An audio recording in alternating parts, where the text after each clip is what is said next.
I love living in the country. For me, it's about having space to breathe and being part of a group of people who think of themselves as one big family. And more than anything, getting close as I can to nature. What I've discovered over the years is the smaller the town, the more exceptional these things become. You know, there's so much more to our beautiful state than just the city. Like this incredible town. This is Hope Town.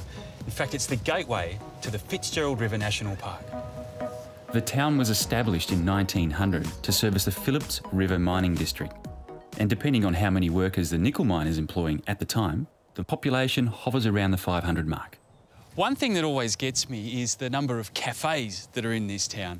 Now, the main street here is more or less the CBD, and at one count, just a few years ago, after the nickel mine closed down, there were 6.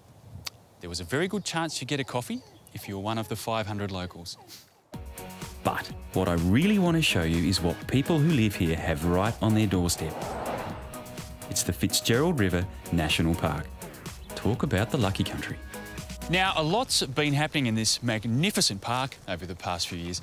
In fact, until recently, it had been closed for a $40 million facelift. And let me say, this is one that would have Joan Rivers rise to applause. Now, the money's been spent on things like sealed roads, there's new campsites, and these spectacular coastal walks that run from that coastline down there all the way to the very tip of East Mount Barron.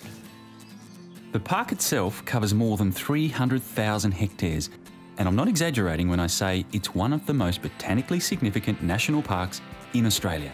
The reason being is it's home to more than 20% of WA's plant species, yet it covers just 0.2% of the state's landmass. While you're getting your head around that, how about this? 65 plants that grow right here in the park will grow nowhere else on this planet. I think one of the most spectacular to this area is this guy here. This is the Royal Hakea. You really should see this in spring when it flowers. It is just beautiful. Do you know what really blows me away about this place? It's the breathtaking ruggedness. I mean, have a look at that.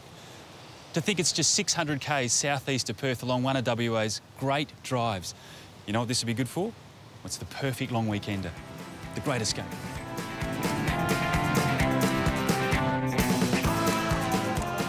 Depending on what backdrop you'd like, there's some magnificent campsites here as well.